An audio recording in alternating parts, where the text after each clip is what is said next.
Let's go indeed. And we are back with another episode of the Booked Shoot Wrestling Podcast, the real podcast about fake bullshit.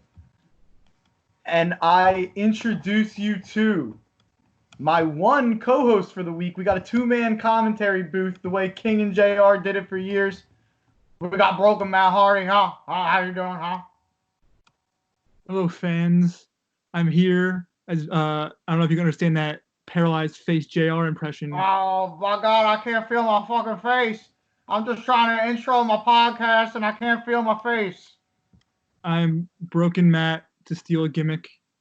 I'm here to entertain the tens of listeners with a tepid content of a draft. And he is indeed Broken Matt because he's not Woken Matt. This man is not on Twitter. No. I decided to live in a shell for the rest of my life, and I will do that until I die. An unwoken society, as the Broken One would say. So we got a similar show coming to you that we did last week. Last week, obviously, we had a full foursome, a fatal four-way of book shooters. But this week we're kicking it with just the two-man commentary team. And instead of going where it used to be good, I mean it used to be better. We're man enough to admit it. But the talent, we've still got a ton of talent in the current day landscape of the WWE and NXT for that matter, which is under the same umbrella. But instead of doing an all-time draft, we felt like we couldn't go as deep. I mean, the last pick of the overall singles draft was Brock Lesnar. So you really can't go that deep when you're talking all-time, and we only have four each of us. And when there's four people on the podcast, you only have a certain amount of picks we can make for it to be not way too long. So for this, we think we could go a little deeper, and the idea is me and Matt are building our own promotion here from the ground up. Same as last week, but this week we're actually using the current product and keeping everything in mind, how important they are, how good they are in ring, how they are on the mic, if they're a main event mid-card guy. Everything plays in. Same things play into where people get drafted as last week. But we have to keep the current and the future in mind with these draft picks. We haven't discussed this yet, but I'm going to be Smackdown player. Ooh. So you can take Monday nights. You can take the flagship show. Okay. And what we're pretty much doing, kids, is we're gonna, as the smarks say, we're fantasy booking. We usually do this by ourselves on the phone, but we're forcing you to listen to it now. So I'm sorry, you're welcome. Pick one. Yeah, I mean, these happen random nights around 11 p.m. usually, and I'll look at the phone and there's an hour and a half on the phone. We've been talking wrestling for a long time.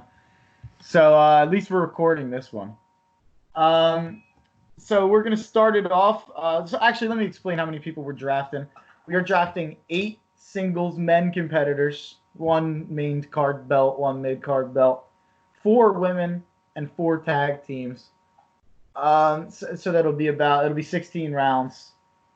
It sounds deep, but I think when we get into it, we're going to be shocked at some of the, especially singles competitors that we leave off of the list. And Matt, without any further ado, it is your first pick in the book shoot current day draft. So I'm going to go with a man. His name is Kevin Owens. That's a great pick. I definitely have him up there on the list. I think he probably had the most memorable, outside of the Boneyard and Firefly Funhouse match, Kevin Owens probably had the most memorable moment at WrestleMania this year. When I think of WrestleMania 36 and in the Performance Center, I'll probably always come back to Kevin Owens jumping off of that sign. He's also just like, I mean, there's a bunch of guys in the roster, but it's like he's the only guy who has like it.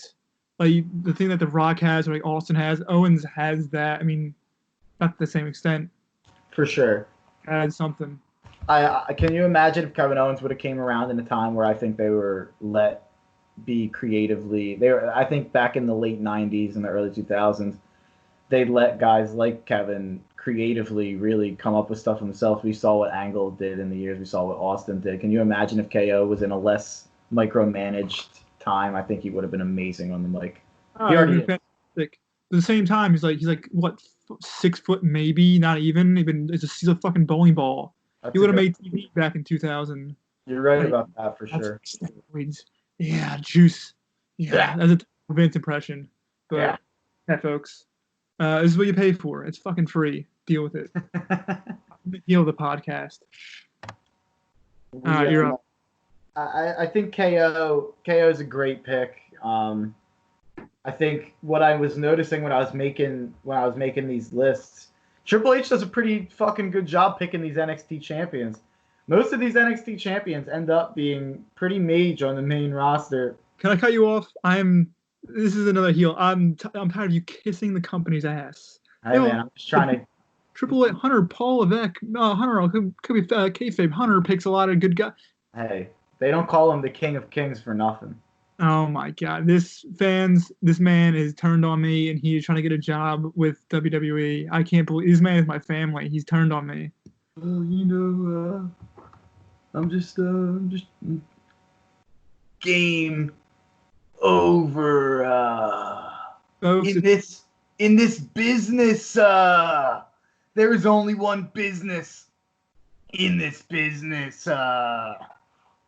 folks, Folks, just to let you in there, that was tough on the throat. Oof. I don't even know how did he cut those 15-minute promos to open Raw in 2003 through 2005. well, he didn't smoke 13 blunts beforehand, but that's Oh, time. that's that's not a nice way to talk about Rob Van Dam. Oh, that is true.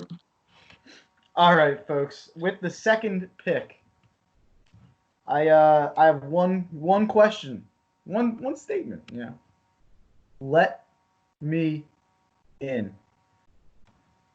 Give me Bray Wyatt and the Fiend. Give me the whole package. I think he is the only person in the business right now that has the capability of being the top star in an upwards swing of the business. I don't think anytime soon, especially with what's going on in the world, I don't think anytime soon that the WWE is going to experience this boom or this growth in business. But if they were to, I think it would be on the back of a guy like Bray Wyatt. I think this character. I know that he's had a couple character changes, and he's definitely had some twists and turns along the way.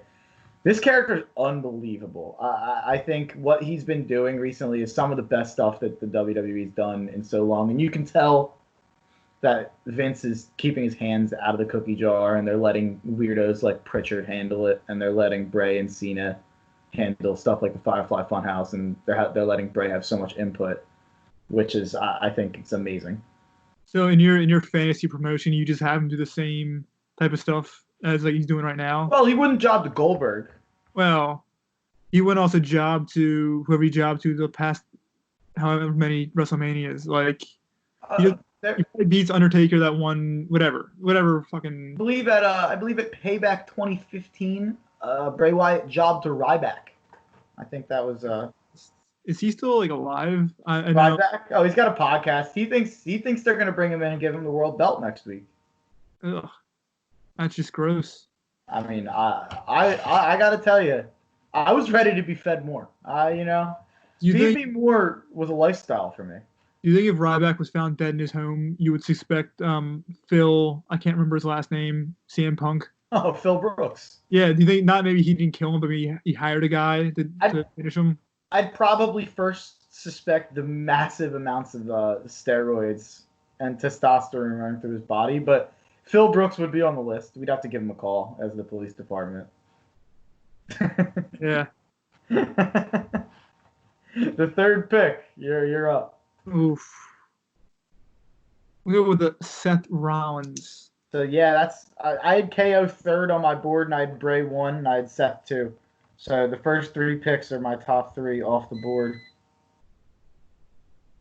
Yeah. My reason for picking Seth Rollins, he's good. That's Uh, he's the best in the business. mhm. I think he's the best overall package in the company. I think he's the best wrestler in the world. Um, yeah, I think Bray. I would have taken him first had Bray not had it. If the Fiend didn't happen, which obviously could have happened, they obviously could have turned down that storyline and kept doing the same nonsense with Bray Wyatt. But if the Fiend wasn't his character and he was still the fucked up character that they left for dead in the past 5 years, Seth Rollins would have been the number one pick for me because I think he's the best in the business. But I don't think he has the upside of Bray. But I think if I was building a promotion around anyone besides Bray, it would be Seth Rollins. Yeah, he also has a pretty good flexibility from heel to face. I mean, him and J&J Security is classic. And if I do want a face chase, like Seth, you can Oh manufacture yeah, something behind that. He can be a babyface when he wants to. I actually have a pick upcoming that kind of mirrors what that is. I think that someone being able to play both roles is so important, especially nowadays when, I mean, obviously we're not having the same creative as WWE. We would have our own creative in our fantasy booking universe. But especially nowadays with the way creative is, it seems like they turn people so often that it does seem important to be a top star. It seems important to be able to play both roles. And the guy I'm what do you guys say? I was gonna complete it for you. Fans, he's picking Cesaro. That's his pick right now. Close. You're shocked. You'll be shocked how close it is. I'll take another member of the artist collective, and I'll take Sami Zayn.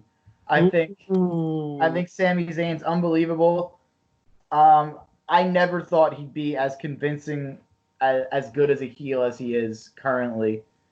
Because when I got reintroduced back into wrestling back in 20, or not reintroduced, but one of the things that kept me around was NXT.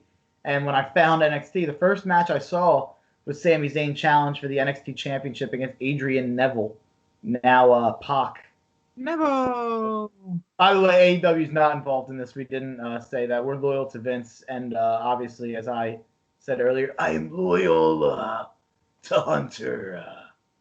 But we're leaving AEW out of it. But so Sami Zayn, I never thought he'd be this great of a heel because of how great of a babyface he was in matches, like I mentioned, against Neville.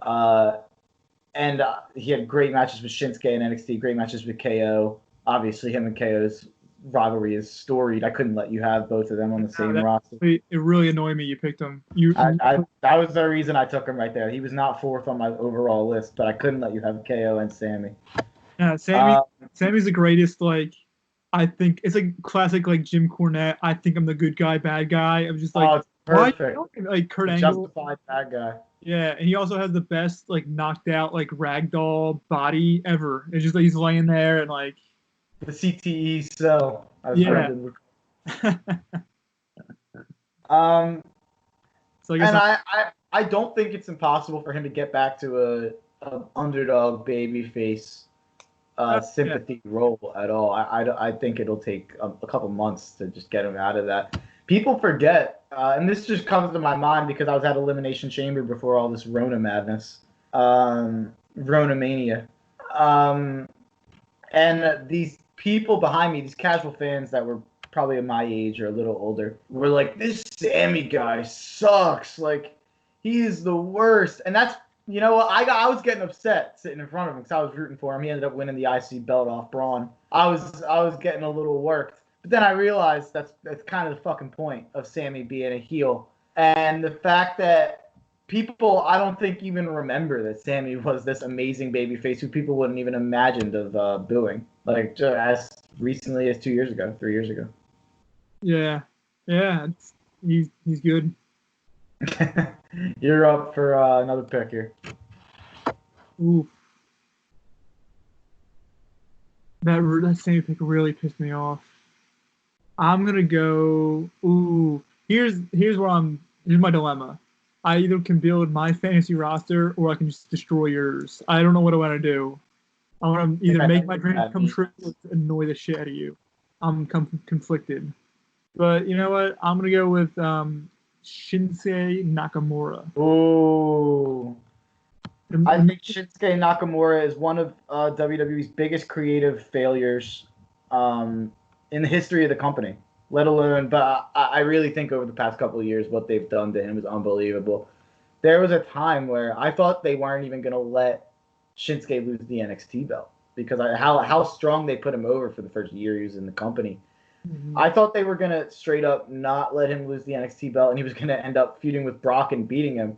And that sounds crazy to say right now, but then when you really think about it, he won the fucking Rumble.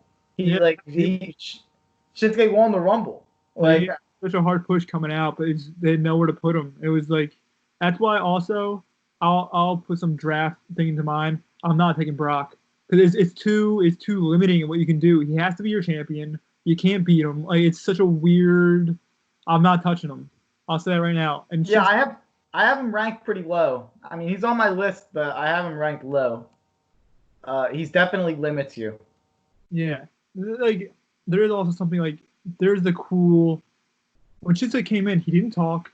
He just came in, he kicked everyone's ass, and he left.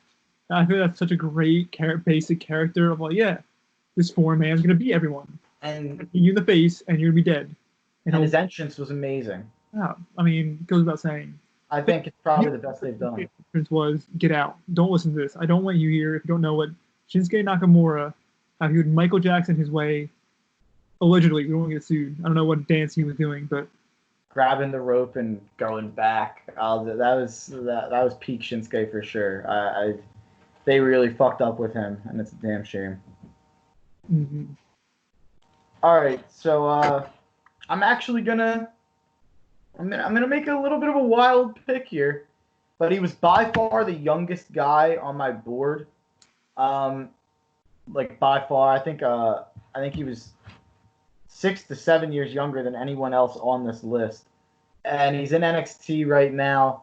I'm really high on him since the first time I saw him, and especially since he started making fun of Hollywood Hulk Hogan. I am going with the Velveteen Dream.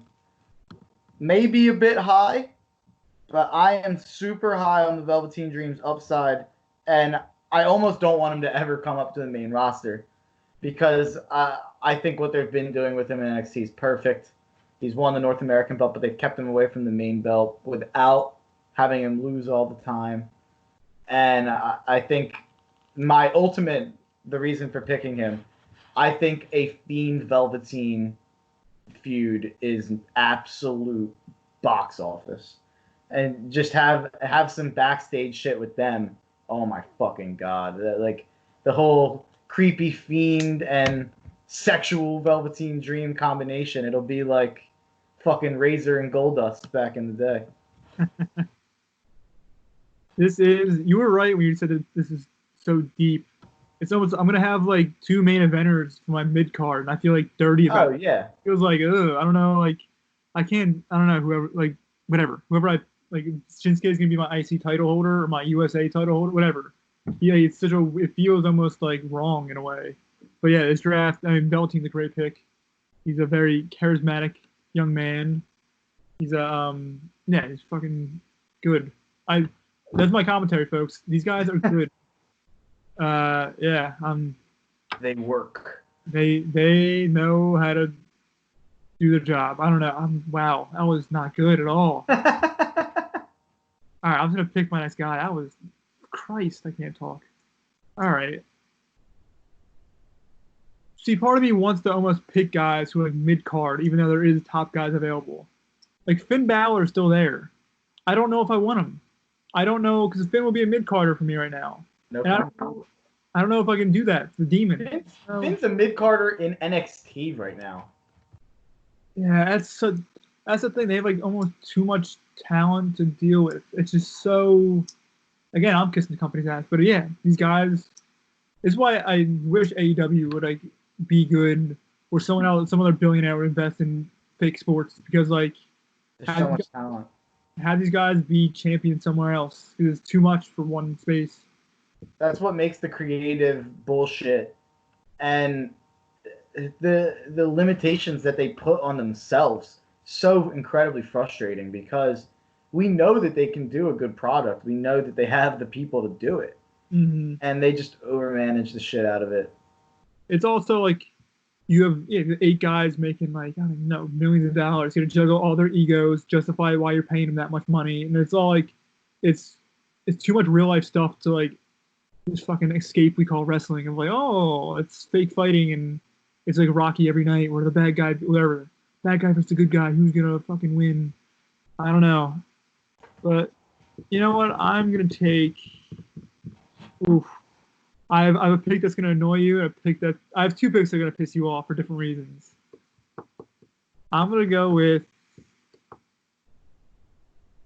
Oof. I'm gonna go with Tommaso Ciampa. It's a great pick. Ciampa, I don't really love what they've been doing right now with him in terms of. I get it is pretty hard to come back from an injury and be a heel. We saw them fuck up Seth Rollins almost irreparably when they brought him back from a massive knee injury as a fucking shit heel, as if he didn't want to explode for him. But I think Ciampa is one of the best heels in the business, and they're doing a babyface run right now, and I don't really love it, but obviously him and Gargano is the best feud in the modern history of wrestling. That's the thing. I'm glad I picked him early because Gargano's still there, and you can easily fuck that up for me. Easily. Gargano's definitely on the list. He's on the list, but it's also I picked him early, so I was like, all right, there's still Finn, there's still so many other guys that kind of like are away. There's still both the champions are Braun and McIntyre are still there. I would guess that they probably will be for a while. Yeah, me too. It would be my guess. I don't know your Drew McIntyre opinions. I'm not known to be the highest person on him. I know Brendan's all the way in. Yeah, I'm not a big fan of the Irish Scottish Diesel. That's not bad. Yeah. I mean, it's fucking fake. All right, with this pick, I am taking the greatest women's wrestler in the history of this industry. Charlotte Flair. I think she's the greatest woman in the history of the business. And she's not my personal favorite. I have 2 personal favorites, and I just took Charlotte over both of them because I think her ability to go back and forth too as a heel and a face is pretty crazy. And I also, part of me loves how mad people get when she wins. It's crazy. Like, she just beat Rhea and she won the Rumble. People were so upset online about Charlotte Flair winning. It's like, oh, she needs to put other people over, as if she's like a 42-year-old on her way out part-timer when she's in and out working every SmackDown, working every pay-per-view, clearly the best worker in the business for a woman. I don't really understand people's problem with her, so I think that draws me to her.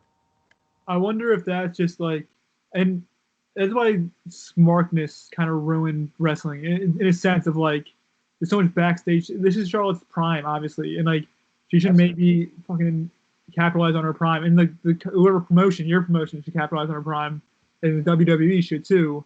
I don't know if it's like smartness or maybe it's just like the women's division instead of like, well, if we have more strong women, that's a better thing. So Charlotte should be using her heat to make other people have heat. But it's also like if she does that, then her heat's less, and the division's lesser then. It's like it's such a weird juggling game. But yeah, Charlotte's. I almost said she was good again. I almost said she was good. She's Nature's daughter. The figure eight's a great finisher. I love it, and I love natural selection. I've always thought natural selection, the where she flips over the top and kind of gives her, like her face hits between her legs. Yeah, it's great. I've always thought that was great, and when she occasionally finishes matches like that, I always think it's good. I like people who, and this is a thing I know Matt agrees with. I like people who can finish people in a number of different ways. I think that's why Daniel Bryan's amazing. CM Punk was amazing. Yeah, it's the best. I have I might pick one of your guys soon, but I should have told you that. But whatever. I'm just gonna quell my anxiety. I'm gonna go with Gargano. All And right, yeah, it's a great I'll move. have Tommaso Ciampa. Oh wait, it won't be a title bout. It will just be their feud. I don't even know what I'll do. I might have Gargano as a face competing for a title. Maybe Ciampa. I'll make Ciampa hurt again, and I'll have him be like a Sting Austin. He'll just like show up from the rafters and beat him with a crutch again, and he'll run away. And it's like, oh fuck. I say this because I'm sure you haven't. Did you see? And obviously, I don't want this to be too outdated of a conversation, but did you see they wrestled at NXT last week? Gargano and Ciampa again. No, I didn't see it. They had an empty arena match. I actually haven't seen it yet. I watched like the finish on Twitter, and I watched some of the highlights. Do you want me to tell you, or is it... Yeah, tell me. Tell me. It was pretty awesome finish. They had Gargano's wife. I guess she's been acting like she's like fed up with Gargano being a heel lately. So they had Gargano's wife come down and kick Gargano in the nuts, and Ciampa like turned his back to her, and then she kicked him in the nuts, and Gargano pulled a cup out and like was like right in his face with the cup. It was incredible heel. It was incredible heel work. And then Gargano tweeted out a picture of his trophy case, and it has like all the belts he's won. And then next to the NXT belt, he just has the cup that allowed him to beat Ciampa. It was pretty funny. Did Chris Jericho come out and punch Gargano's wife on accident after that, or no? I'm from Winnipeg, you idiot. All right, sticking with my last pick there. You're gonna let me stack up on the women's division. I'm sorry, I gotta do it. No. I have to take my girlfriend will not let me not take Becky Lynch by this point in the 5th round. I owe Becky Lynch a huge gratitude for letting my girlfriend care about a wrestler to the point where she cares about wrestling. Mm-hmm. That's all I'll say about that pick. Everyone knows Becky's amazing. She is the man. Oh, hell yeah. I wonder. I don't know. I'm not gonna say it. I'm gonna keep it PG for the fans. Oh, you got Seth. We kept them apart. That's a total Vince move. Total Vince move. I hope this causes a breakup in the relationship. Because now I get it all to myself, Seth. Yeah. Yeah. Do the carpets match the drapes? I'm assuming not, 'cause their hair is like obnoxiously orange. Oh no, yeah, it is like a fucking neon orange. Yeah, that'll be impressive though if it did. Really keeping the gimmick alive, aren't you? All right, I'm up again. He made Undertaker dye his pubes red when he was booger red back in the day. You gotta live the gimmick. Is that true? Don't work me. I might be booking a shoot. I believe that in a heartbeat. For my next pick, I'm gonna go with. Ooh, he's also on a tag team. You know what? Fuck it. I won't do it. I'll pick the New Day. The New Day. That's a great pick. I was eyeing him up. Solid tag team. They're great. They're gonna sell merch. I'm gonna make the money. It's simple as that. They're a cash cow, people. It's all about the money at the end of the day. Asses in seats and selling T-shirts online. Where is the money, baby? Where is the money, baby? Who was that story with? That was Cornette when he was very young. Yeah, it was. I think that was how he explained, like how an angle, I think that was how Dusty explained to Cornette, like why an angle matters, or like if an angle matters. Or what it was, I think it may have been Cornette cut like a great promo, but he never said when the match was. Yeah, you know what? You're exactly right. That's what it was. Where's the money, baby? Oh God, wrestling's amazing. These carny people of like the little tricks and like you gotta say the date, you gotta build it up, say the date, say it twice so people know it, and it's just like that's so wonderfully terrible. It's so. So along that line of that pick, I actually have these two people listed as tied because the New Day are obviously more important all time, and I think that they have an argument for one of the greatest tag teams ever. Mm-hmm. But I think everyone knows that I want the smoke. So I think the Street Profits are the future of the tag team industry. I think Montez Ford has a great chance to be the future of a future singles competitor. When I saw those dudes working with Seth and how instantly, and that obviously could be more attributable to Seth, and I'm sure it is, Yeah. but how and they didn't look out of place. And I thought that the chemistry was great. I'm talking about Seth for a second. That's a weird, like, remember when everyone used to say Seth used to hurt everyone because he broke Sting's neck and then, like, a knee Cena in the nose? But it's also, like, Seth does seem to have some, like, kind of X-Pac kind of, like, if you can't work with Seth, then, like, I don't know what you're doing in the ring kind of shit. Yeah. But, yeah, Street Prop, I mean, anything that's even reminiscent of Crime Time is just wonderful. Yo. Check Just your rollies and grab your 40s. It's the Street Profits. You know, it's a miracle New Day didn't end up like Vince didn't make New Day end up like Crime Time. That like even the crazy thing about New Day is I really vividly remember because it was like when the New Day was forming and when those three guys were off TV for a while and no one knew why. That was the first time I was really reading Cage Side Seats, no free ads, but that was the first time I was really reading like rumors and shit like that. And every rumor was they're starting the Nation of Domination. They're doing the Nation of Domination again. The New Day are doing the Nation of Domination. And Xavier's going to be like the front man, like all this shit. And the New Day, I think that I watched a video of them talking about it. I don't know if it was on their podcast or whatever. I saw them talk. Maybe it was just an interview. And they were like, it is amazing how racist. Like, they didn't say this exactly because they weren't like, hey, wrestling fans are racist. yeah. But they were like, it's amazing how people can't just like. New ideas are There's weird. a group of black people. They're obviously the Nation of Domination. Like, yeah. But it is racist in a way, but it's also like it's the language wrestling fans know. The same way when HBK came back and it's like DX is gonna form when it's DX. Yeah. It's the same like you know what you know and you want to feel like you're a kid again. So yeah, for sure. Yeah, I mean the Street fans. What can I say? The Street Profits are good. Oh, we got a gimmick going now. Mm-hmm. All right, so I'm up next. I'm gonna go. This is a pick that's gonna actually. Oh fuck. Yeah, you know what? Fuck you. I'm going with Dolph Ziggler. Oh, you want to hear something funny? Yeah. I don't have him on my list. Oh. He didn't make the cut. I think he's unbelievable. Obviously, everyone knows how I feel about the man who's here to show the world. I actually think him and Otis had a great match at Mania.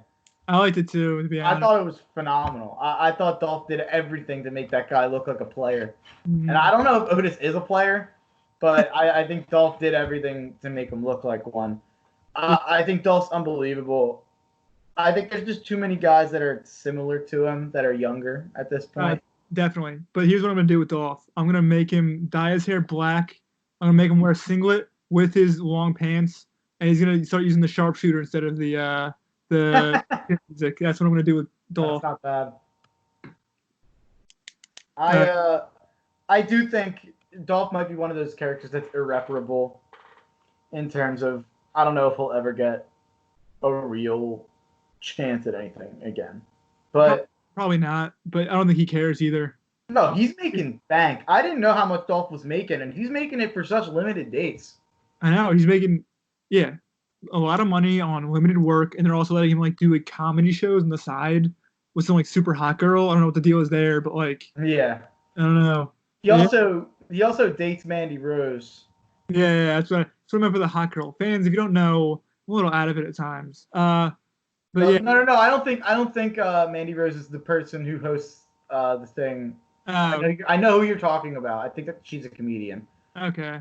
Mandy Rose, he's allegedly dating her in real life, which I have no comment on due to my girlfriend listening to this podcast. So I have the next pick. Jesus. And I will actually go with Adam Cole, baby. I'm mad at that pick as well because I didn't know what's up with like Undisputed Era. Like that picked Undisputed Era as a tag that Well, that's include Adam really Cole. Fish and O'Reilly.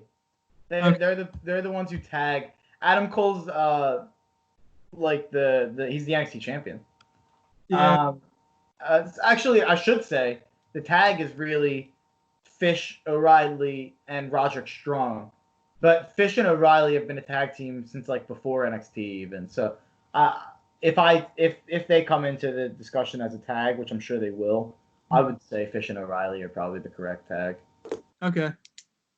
I also think Roderick Strong's overrated as hell. But I think the Undisputed Era is amazing. I think that's actually the only thing in NXT right now that I'm not nervous about going to the main roster. I actually think Vince will get it, and I think that they'll be booked well, and I think the faction will protect Adam Cole from taking losses. Hopefully, if they're smart about it. Adam Cole, by the way, how old do you think Adam Cole is? 47. I should have been doing this more with guys, but realistically, how old do you think he is? 36. He's 29. Is he really? Yeah. That means when he was killing it on the indies, he must have been young as hell. Because I remember hearing Adam Cole's name for like a couple of years before he was in NXT. A, he looks like a heroin addict. And B, this could be me, whatever, but I swear to God, I think I've seen like gray in his beard. No, yeah, I think you're right. I think he does have like gray hair in his beard. He's like aging, like, I don't know. He's like a clone. He ages differently than the rest of us. When I saw 29, I was straight up shocked. That's so weird. You know who his best friends are, Adam Cole, in real life? I don't know who. KO and Sammy. They're like, those three have like traveled the road together for years. It's really cool. But he does have like old dad surfer body. Oh, for sure, yeah. He's not like he's not in the coufage, as Brendan would say. No. But he's in good shape for sure, and he wrestles like 40-minute matches. But he's realistically very attractive for like a 40-year-old housewife. He's like, oh, he sees him doing yard work across the street. It's like, oh, you're gonna sit outside and watch this. We digress. You're up for the next pick. I'm gonna go with Bailey. Great pick. Mm-hmm. If I didn't already get my hands on the I know you already have Becky and Charlotte. Two of the horsewomen. And fans, you know what? She's a face for me. I don't care how she's been booked in the past. The biggest heartbreak in my life is when she turned heel, and it's like I can't handle it. I need some positivity. I need a saleswoman to young girls who want positivity in their lives. That's what I want here, fans. I'm gonna sell hug T-shirts. There ain't no stopping us now. We celebrate on the floor. But I love heel Bailey. I think face Bailey's great. I don't know if you watched their match at Mania, the Fatal 4-Way or 5-Way, whatever the fuck it was, with all the women. But because it was silent in the arena, they threw Bailey out of the ring, and she landed right in front of Michael Cole. And Michael Cole yelled out some dumb shit like, "If Bailey's not careful, she's in some serious trouble," or like, "Now that like Bailey's done out of the ring and she's in serious trouble." And Bailey went, "No, I'm not!" Like as she like landed on the ground, like, and why this is obviously not about the pick, but that was another thing that was fun to watch about Mania, to see who was able to really adjust and who was able to still do fun shit, interacting with announcers, whatever it be, and just interacting with the camera instead of like the crowd, obviously. Oh, definitely. And it was like the Dolph match too with Fatty, I forget his name. Otis. There was like certain like things you can hear guys way more clearly because there's no crowd noise at all. So you're hearing everything they say. It was like, oh, this is really cool. But then I thought how like Vince operates is like how many times do they have to like say that line, like cut it, let's do it again. That seems miserable, like a miserable way to do something. But anyway, not to kill all the fun. But yeah, it is. Anyone who can talk to the crowd, I mean, and adjust to that weird environment. Anyone talks is Anyone can talk the crowd of aces in my book. I love that, like, that I stupid think action. I think KO and Seth are the two best in the business at it, Yeah. and they that Um, match was amazing because of that. Like yeah, they were just talking shit the whole time. yeah, that's so good. It makes it feel real. So, makes it feel real, like they're actually hurting each other. Seth called him a fat piece of shit, and Leon White from Beyond the Grave, Vader was about to fucking do a hot tag. Oh, Vader, Vader, Vader. Vader, I'm the fat piece of shit. Vader did a very slow and big turn in his grave when he heard that. His big bone skeleton did a 360. Uh, what were we talking about? Bailey. Oh,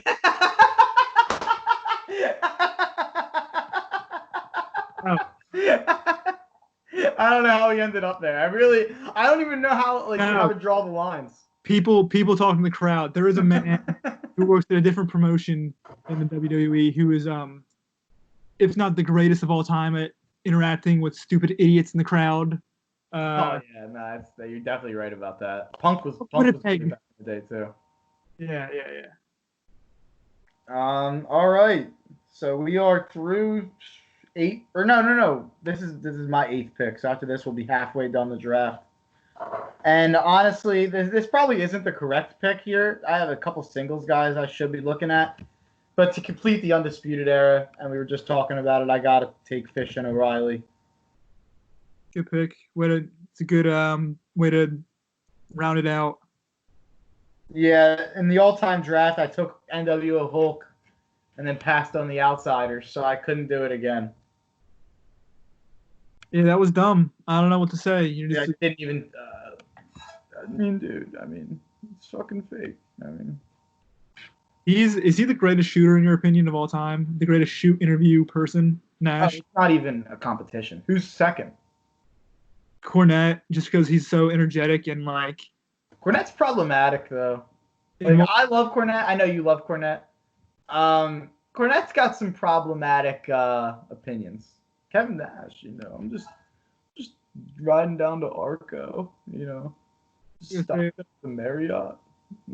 To in Villa Quinta, the Howard Johnson. Yeah, we pop like 6 somas, just like get a ring rat in there, and stuff's gonna happen with the boys, like. How many glasses of wine do you think he has to drink before his quadriceps muscle just stops spasming? Like, that's a great equation because he's also clearly an alcoholic and also a giant of a man. So I would say he doesn't start feeling drunk until he's finished a bottle of wine. Nah, yeah. A bottle, and then it starts kicking in. How many bottles of wine did he have when he beat the shit out of his son on Christmas Day? I want to say none, and it was like one of those like he was in a weird alcoholic haze, and he was like his hands were shaking, and he's like withdrawal. Withdrawal, exactly. So just pissed him off, and he started swinging. He's pretending like he was Sting, and he's like. You give him a jackknife? Oh, Jesus Christ. He's jackknife his son on the kitchen island and broke his neck. The kitchen island.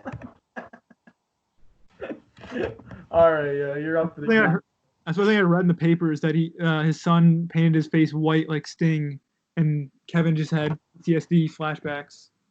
He shaved his head and he actually thought it was Goldberg trying to get his win back. He panicked. He didn't have a cattle prod anywhere to tase him with. Scott Hall. See, I'm looking around. I can't see Scott anywhere. What is this guy gonna? Is this guy? I'm not getting paid for this. What an ass. He's the best. Okay, I'm up. Yeah. I'm gonna go with Miz and Morrison. The tag team. Did you see the music video they had before Elimination Chamber? I sent it in the chat and no one answered me about it. No. I'm assuming it was either great or terrible, or terribly great. I couldn't decide, yeah. The only thing, there was terrible rapping. Like, the rapping was the all-time worst. But then the chorus was just, Miz and Morrison. Hey, hey. Ho, ho. Let's go. Miz and Morrison, just repetitively, 5 or 6 times. So do you think, since like the WWE is always like 7 years late on everything, that like the fact they're trying to incorporate rap into like most of their stuff is like a sign that rap as a genre is like on the decline? Oh, definitely. Yeah, definitely. I don't even know what the next thing would be. Just like EDM. Everything's gonna be EDM at one point. Naomi. No, yeah, that's a good point. She's already has that gimmick. Yeah, that really is. Naomi really is just an ecstasy, whatever, and it's a fat ass. It's really just a club. She's the club girl. For sure. Yeah. I'm saying things that are already known. I don't know why. There's no new insight here at all. All right, your pick. I might regret this pick here because of the age, but I think he's on the Mount Rushmore of just in-ring work, and I think he's committed to putting guys over and having that match with Gulak. Obviously, he won, but Daniel Bryan, the work he was doing a year ago as the Planet's champion was just out of this world phenomenal. Like I just people in the last year, it seems like people just bring up Kofi Mania, and that's definitely going to be what people remember from that Mania. By far is Kofi winning the belt. But it seems like not enough people bring up why it was that important. And Kofi winning the belt would not have been as important if he wasn't able to have a 4.5 star match with someone the fucking caliber of Daniel Bryan. And think about how good of a heel Daniel Bryan had to be to get the fans to boo him as like the most likable character ever. It's unbelievable. In your opinion, is he the greatest heel and face? Like if you were to weigh like he's a 9 out of 10 heel and an 8 out of 10 baby face. That's not his real numbers, but like, is he the best in that equation right now? Right now? Well, just like, yeah, right now. Not what he's doing right now, but like ability to do so. No. I get what you're saying. I'm saying active. Yeah, active. Yeah, him and Sammy. I mean, it's probably him and Sammy in my opinion. KO probably has an argument. The KO's face side isn't that like? Yeah, that's why. But I do think he's getting there right now.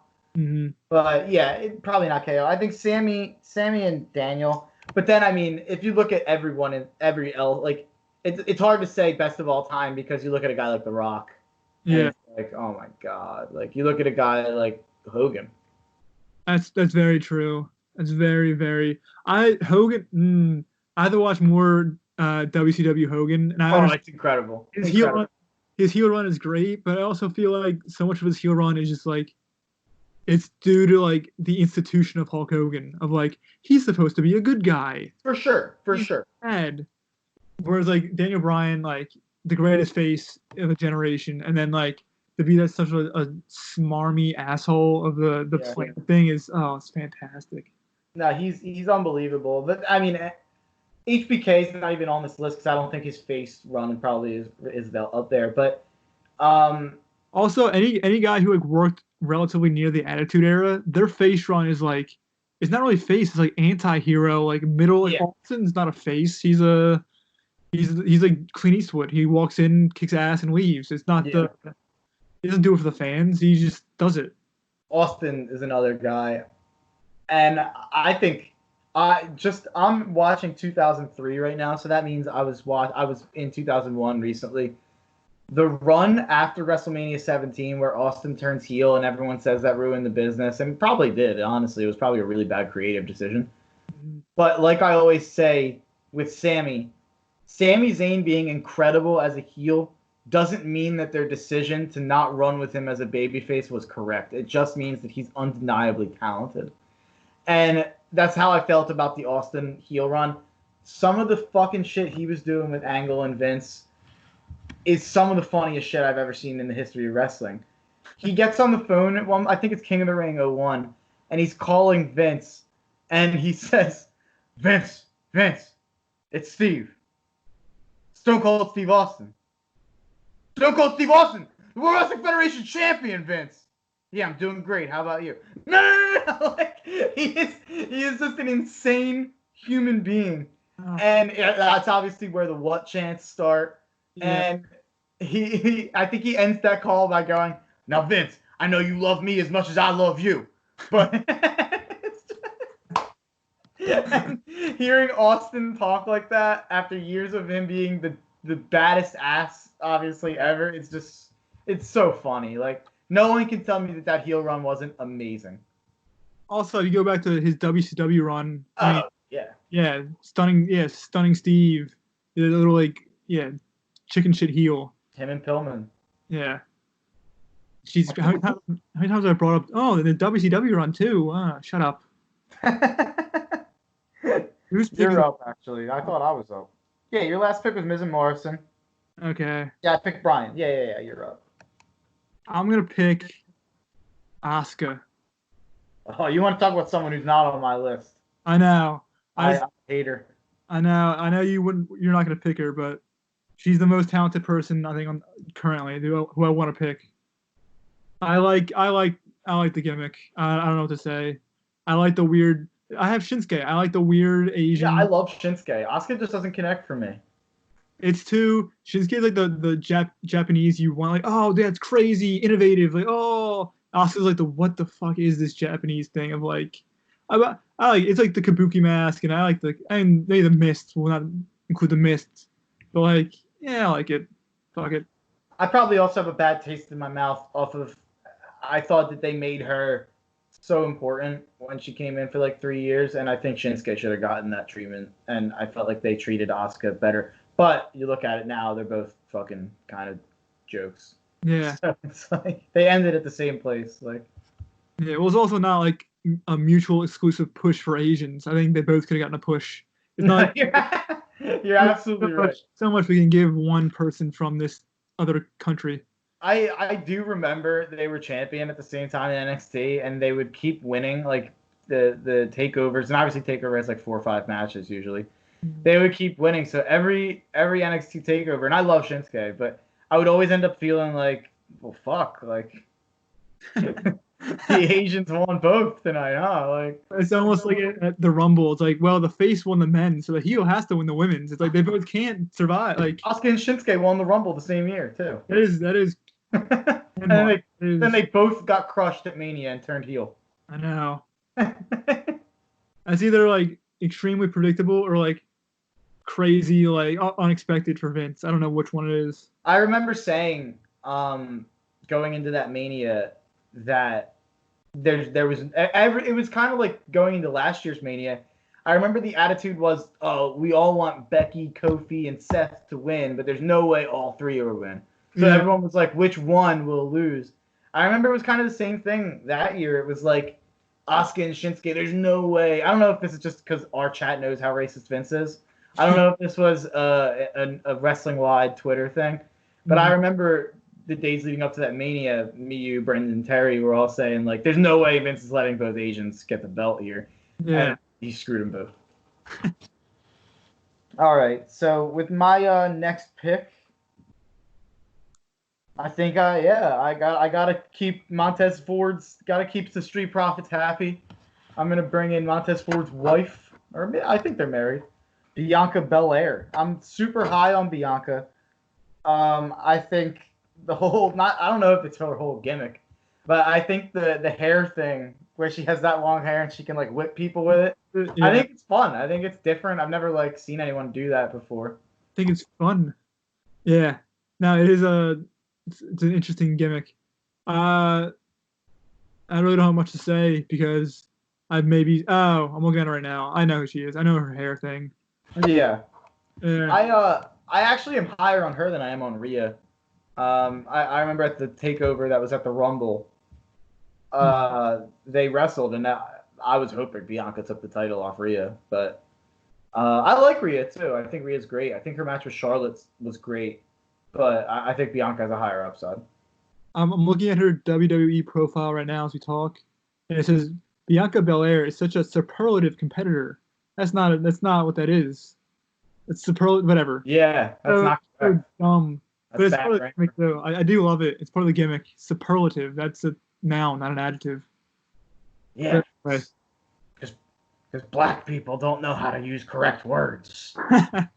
By the way, I just want to say that is not the Views of the Book Shoot podcast.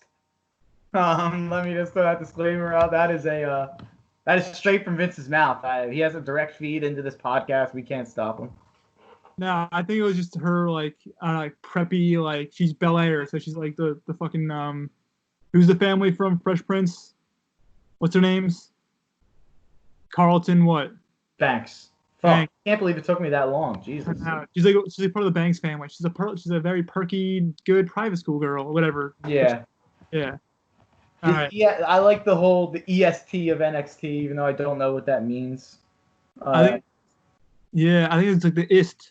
Like I'm the most winningest competitor. It's like a weird, stupid girl. Like I don't mind it though. It comes off she has a lot of charisma.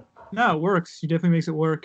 She's really young. I don't know how old she is, but she's really young. I know this because I know the Street Profits are really young too. She's 17. Whoever like married her like illegally. That's what I heard on the streets. Oh wow, she's not that young. She's 31. I must have been thinking. Oh, Rhea's 23. Then maybe that's what I'm thinking. Okay. Fuck. Maybe her upside's not as high as I thought. God damn it! I should have looked up the women's ages before. All right, for my next pick, I'm going with Jinder Mahal.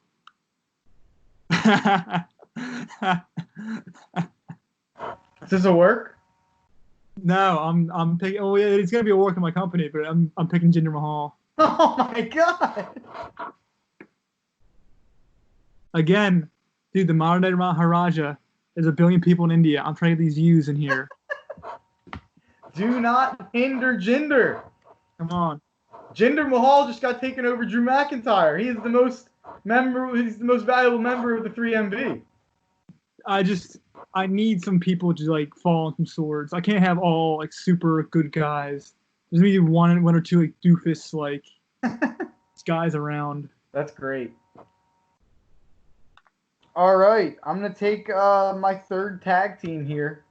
Mm-hmm. Or actually, no. Incorrect. I'm not going to do that. I'm going to keep Charlotte and Andrade together, and I'm going to make them an item on screen together.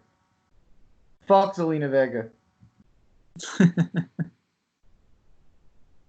Yeah, I mean, fans, you can tell when I don't know that much about a person. I just don't. I say, yeah, they're good. I've seen Andrade matches. I do like Andrade, but I can't talk at length about him, which I apologize for. But it's like, I don't know. He seems like just a mid-card guy who's good. He seems like a better Carlito. That's in my opinion of him. I think Andrade, I'd be willing to bet a good amount of money that he'll be a world champion. How soon in the future?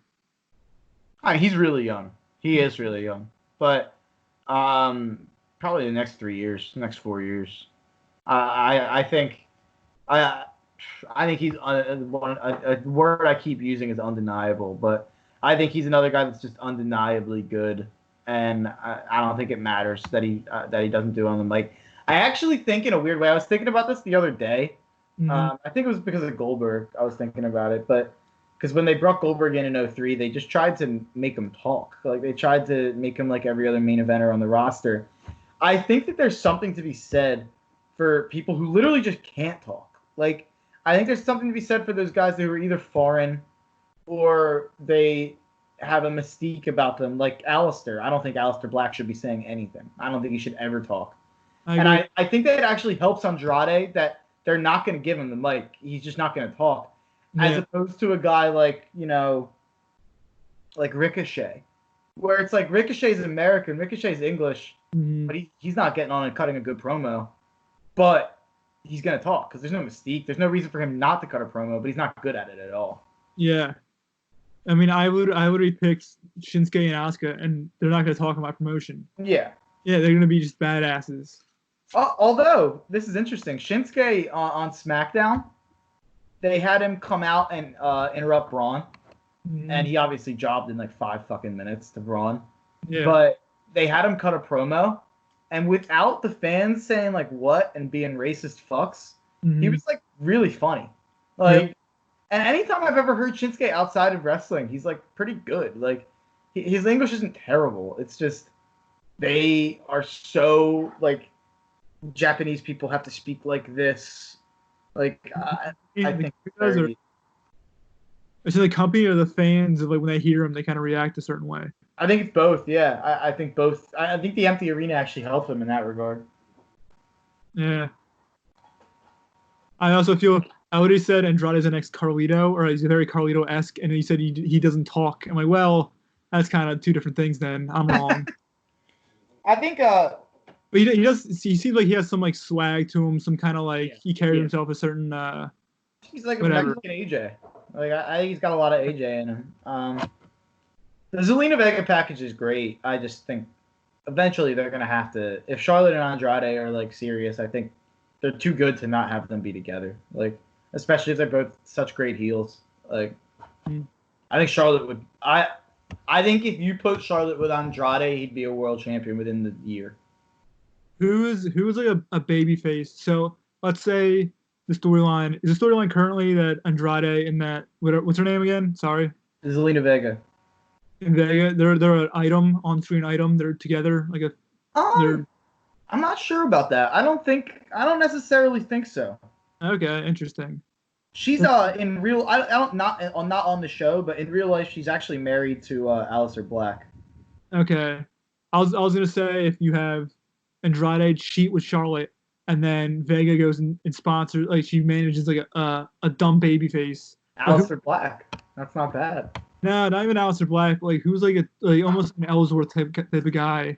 Just like some like Slater.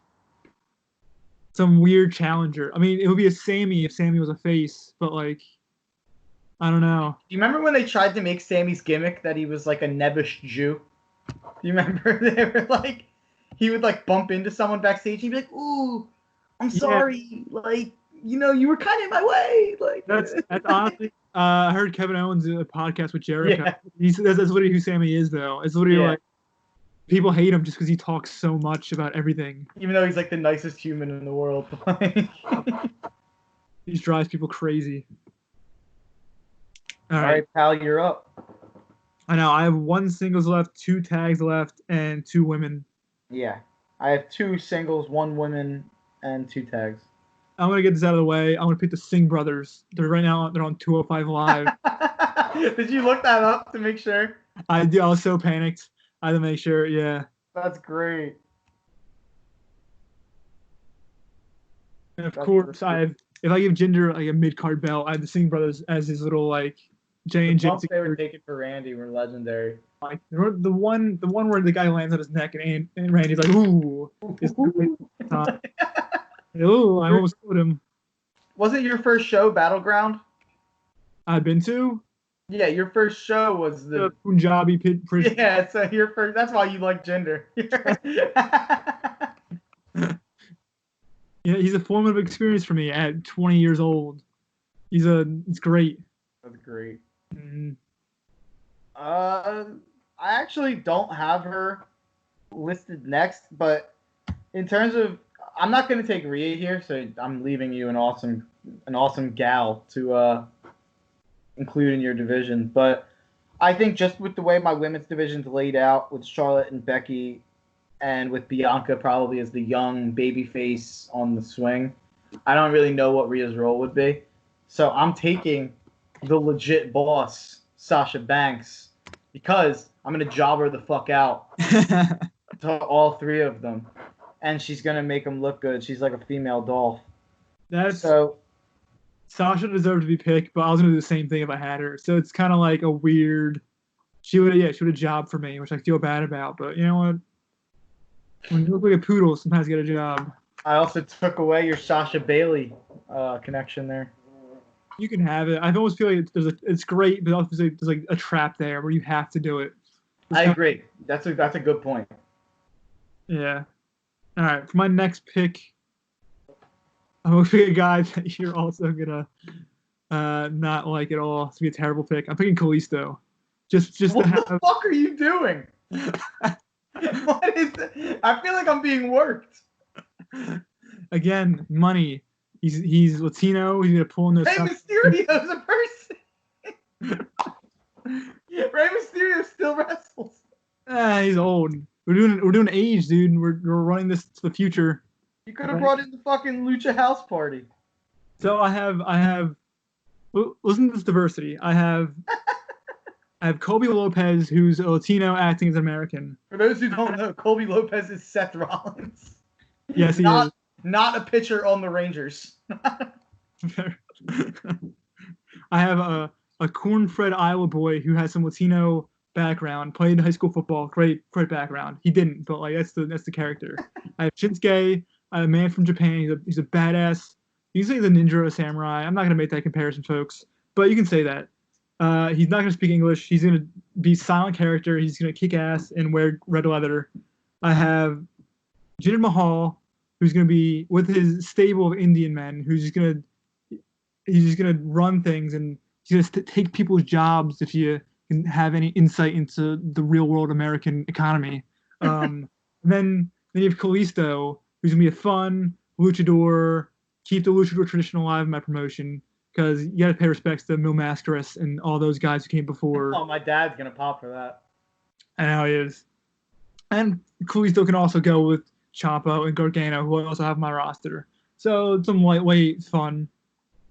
That's what I think. There's some people on this list that I'm just looking at, and it's like fucking Kalisto. Like I'm just like AJ Styles is not gonna get drafted. I'm not gonna draft AJ Styles. I honestly crossed off Styles because I forgot I assumed he was picked. He's not. You want me to give you AJ instead? No, I'm sticking with my guns, Kalisto. You have Styles. Why would you not have Styles? He's a main eventer. Not that let's say you don't have a main eventer, but like you have guys who can also do mid card. I'm taking the Bruiserweights. I don't know if you know about these guys, the NXT Tag Champions. I've heard of them. We got Matt Riddle and Pete Dunne, who I think also, I don't know how we're really doing this tag team part of the draft. Both those guys have tremendous singles potential. But obviously, I'll probably keep them as a tag team just because I have so many other people to give singles matches to. Yeah. But I think that they're a little like, I don't even know if it's like gay. Like I don't even like I don't. It's like kind of a Golden Lovers, Kenny Omega, Kota Ibushi thing. Yeah. But it's like Matt Riddle, like. Is it like that strong, or was it like a Fandango, Tyler Breeze, or just like effeminate, or were they like literally like? No, it's not feminine. It's like Matt Riddle is like low. Like Matt Riddle thinks Pete Dunne's amazing. Like I don't know. It's like weird. So it's like Mickey James, Trish Stratus. Is that a good comparison? I don't know. It's so hard to compare to anything. It's such a weird. I also haven't watched enough weekly TV to like know like the full dynamic between them.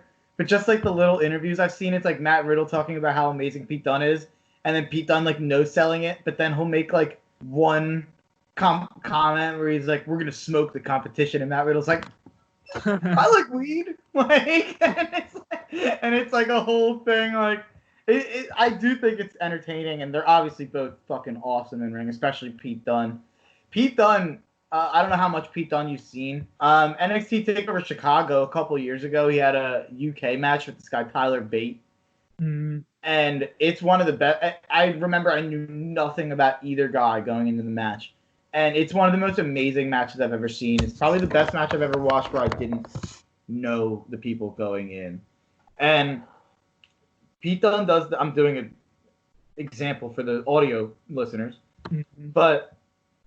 Pete Dunne does joint manipulation with fingers and shit. So yeah. he bends people's fingers and it looks like he's like breaking fingers and shit. That shit, like I don't know how you fake that really. Like some of the shit he's doing looks so cool because it's just like I don't really know how you fake it. I wonder if you like pull it back halfway and just like scream. Yeah, it's like ah like that. And also fans, you can't see me doing like great impersonation of what it would look like, but. Yeah. And I'm sure certain people are more double jointed than others in terms of like who can like really bend shit, and I'm sure they work like shit like that, like Alexa Bliss. Yeah. Thing where she turns her elbow like inside out, so it looks like she has like a broken arm. But like I'm sure they work that. But yeah, definitely. And you're up for one. So I have one tag left and two women. And I'm out. I don't have any women to take left, so you can wait to the last 2 rounds. Theoretically, I should take a tag team here, but considering I don't know who to pick, I'm just gonna go with Rhea Ripley and just have it done. Yeah, I mean, I think she's great. I actually had her ranked above Sasha, like I said before. But there is honestly like, again, it goes back to like me picking Kalisto over AJ. There is like people who are like almost too good. It's like I can't have AJ just not be in title contention if I have Owens, Rollins, and Nakamura like having their like whatever. It's a weird like I Sasha almost played herself out of being. I mean, not to say Rhea's not good as well, but like Sasha's almost like, well, she has to be the main contender or champion. There's no other place to put her. yeah. Um, yeah, I think Rhea's like 24 years old. Rhea's super young. I think she's definitely got a huge future. I think the people that think she's fucked because she lost to Charlotte are like everyone's lost to Charlotte. Like every single woman on the roster has lost to Charlotte. So Also, as you should, because if you want to push Charlotte as the greatest women's champion ever, she is. She has to beat people. Like that's the thing. Like, what else are you gonna do? Like, I don't know why I feel this way about Charlotte, where usually if someone wins that often, I probably would be part of the crowd that's annoyed about it. Mm-hmm. But maybe it's just because I think she's amazing. I'm never going to see Charlotte win and be like, oh, she's burying everybody. I think that she's the most important one. Like, I just. You know what it is? It's you've listened to so many podcasts about like 80s and 90s wrestling that you know how much Ric Flair jobbed. He's won like retribution through his daughter. Yeah, man. When Ric Flair made himself the booker and jobbed the Hogan 4 straight times and lost a retirement match, Charlotte needs retribution. All right, I'm gonna do what we talked about earlier in some capacity. Alistair and Andrade are feuding over Vega and Charlotte in some capacity. We'll do a mixed tag. I'll bring Alistair Black in though. He's my 7th pick. I have 1 singles left and 1 tag team. I think Aleister Black has a huge upside. I heard I was actually listening to 83 Weeks, the Bischoff podcast from this week. So they were talking just like a lot about the current products because it was after Mania. And Bischoff was obviously working with Smackdown for a couple of months. And so he was with Aleister. And he was saying that he thinks his gimmick is too over the top and too mysterious and spooky, and he needs to just be like a normal guy. And it's like, I think that's the dumbest fucking thing I've ever heard. Like, the dude has tattoos all over his body. I'm sorry, Eric Bischoff, that he doesn't fit your exact mold of what a wrestler looks like. But I think Aleister Black has a lot of CM Punk potential in terms of, obviously not on the mic, but just as the tattooed punk rock kind of like different. I think you need characters like that to. I think a lot of wrestling fans are like that. I know exactly what you're saying. Just someone just to shake up the mold of like everyone acts and wrestles a certain way. You have one guy who just goes against the grain. He's like, yeah, he just mixes it up. And I fucking love his kick, man. That black mass, his finisher, when he hits that shit perfect, it's unreal. When he did it to Cesaro, I think I don't even know when that would have been. Whenever they came to Philly in the summer, when I went and saw the show, Aleister Black kicks Cesaro's face to the fucking 10th row. Like, that black mass kick is fucking unbelievable. I think finishers are important. I can't believe we went this long without talking. We've talked a little bit about finishers, but I think finishers are one of the most important things in terms of a guy getting over to the next level. And finisher and look. And I think Aleister Black is 10 out of 10 on both. I do think that there's issues with promo. Maybe there's smoothing over to do with his character. How demonic is he? Whatever. His look and his fucking finisher, that's good enough for me. Yeah. I think that's just a good pick. Another NXT champion. So I have 5 former NXT champions. Wow. You also have 5, by the way. But Oh, okay. your first 5 picks were all NXT champions. 1, 2. Yeah. Wow. That's weird. That makes sense though. I don't know why it does, but fuck it. Like I was saying earlier, Hunter does a great job. Mhm. Besides Bobby Roode. Fuck you, Bobby. You suck. We wasted the good song on you, as I they know. would say in Big Daddy. I really did. The song's unbelievable. What a disappointment.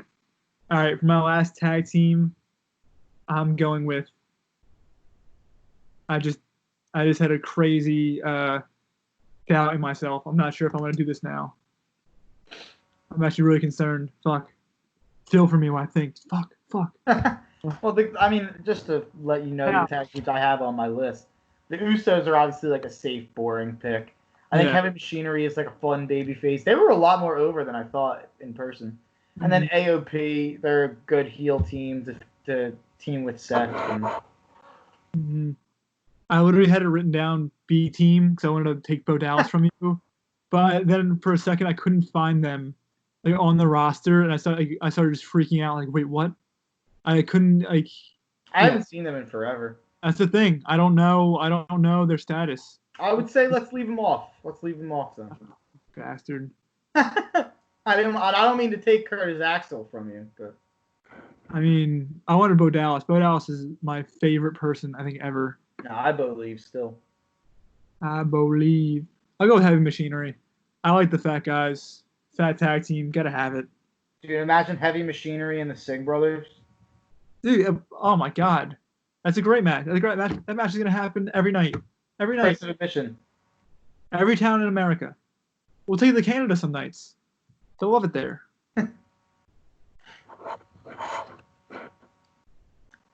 And now I'm between 3 people who are just absolute superstars.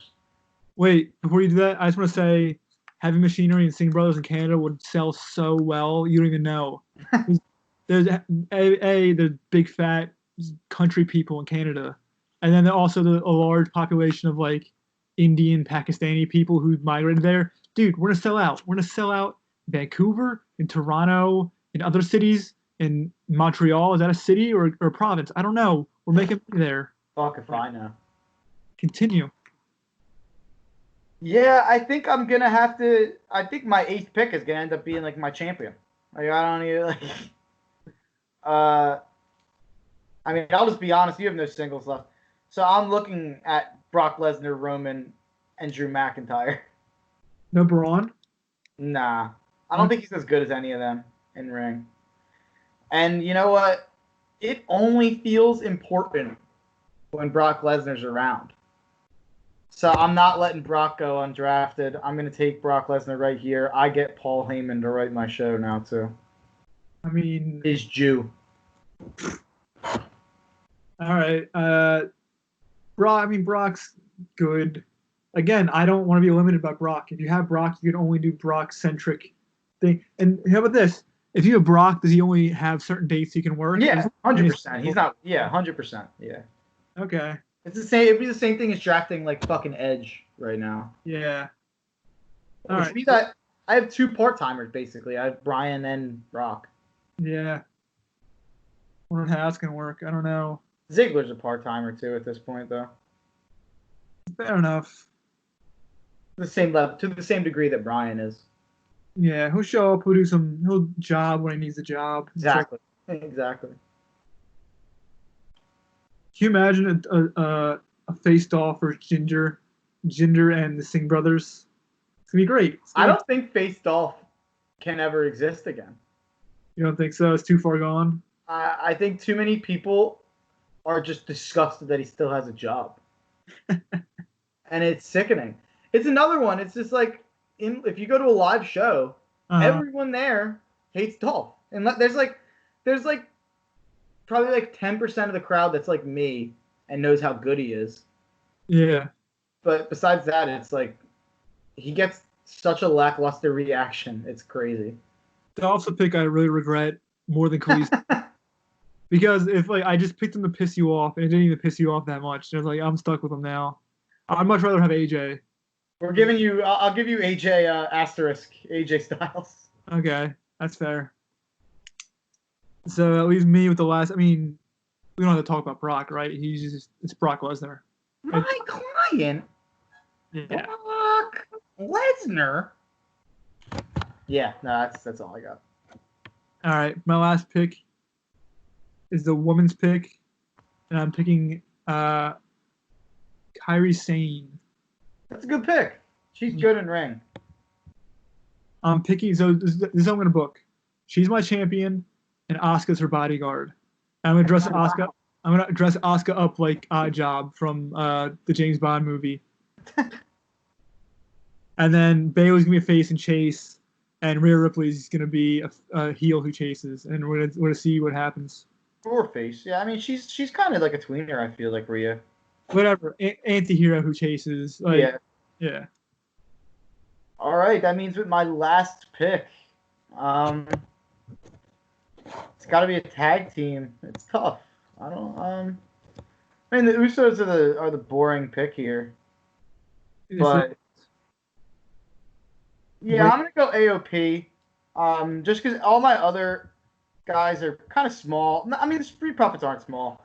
The Undisputed Era and the Bruiserweights are both kind of small, so the AOP will be a fun matchup with them, just with their size. And I just want to make this known because they didn't get drafted. The Viking Raiders are my least favorite tag team I've ever seen in my life. I don't think that I don't think that they have one positive quality. I don't get the gimmick. It's changed like 10 times. And they went on Corey Graves' podcast like 4 months ago. And usually everyone that goes on that podcast, I come out afterwards being like, oh, you know what? They came off pretty well. Yeah. Like normal people. I was like, this is the fucking worst interview I've ever heard in my life. Like, they were so unentertaining. They were completely void of entertainment ability. And I think they're terrible in the ring. And they've been given like the NXT championships and the fucking Raw tag belts. I just don't get it. They're the Snitsky of current day tag teams. You know what they are? What? They're a cheap knockoff of a timeless gimmick and a tag team that should have been the most winningest tag team champions in the history of the company, being the Ascension. I'm gonna hang up. I'll hang up. Podcast will be over. That's every week I will mention the Ascension. There will not be a week where I do not mention the Ascension. They are the premier tag team of our time. And of the modern era, the most important tag team in the history of wrestling. Fans, the opinions of Mark do not reflect the book thoughts. So that's the end of the draft. Yeah, let me read the rosters, and then I'll throw it up on Twitter, and maybe I'll get one of our underlings to do a Excel sheet, maybe for last week's draft as well. But let me run down my roster. As the single stars, we got Bray Wyatt, Sami Zayn, the Velveteen Dream, Adam Cole, Daniel Bryan, Andrade, Aleister Black, and Brock Lesnar. My women are Charlotte, Becky Lynch, Bianca Belair, and Sasha Banks. And my tag teams are the Street Profits, the Undisputed Era, the Bruiserweights, and the AOP. And Matt, do you want to read yours, or do you want me to read it? All right. Matt's singles. We got Kevin Owens, Seth Rollins, Shinsuke Nakamura, Tommaso Ciampa, Johnny Gargano, Dolph Ziggler, the modern day Maharaja, Jinder Mahal, Kalisto. The women on his roster are Bayley, Asuka, Rhea, and Kairi Sane. And the tag teams are the New Day, Miz and Morrison, hey, ho, ho. And the Singh Brothers, as well as Heavy Machinery. Mm-hmm. All right, fans. That was a good time. I think that was more fun to do than the all-time draft, just in terms of it's more free-flowing. and it's actually a draft. It's more rounds. Yeah, I don't like those other two groups holding us down. This should be us. Yeah, this gave us full creative control. We're the new blood, as Vince Russo would say, because what they don't understand is that we need to push the young guys. I'm glad that you worked in a Vince Russo impression. Last week, my number one takeaway from the podcast was that Matt set me up for a Vince Russo impression, and I did not take the ability. I did not take the opportunity, and it was upsetting. So I needed to fit that in, and I just realized that I hadn't gotten my Vinny Roo out there yet. So we'll post the rosters, I guess, on Twitter, and also if you want to contact us, you can do so on Twitter or at the bookshoot@gmail.com, fans. Absolute professional. And fans, that was a book shoot.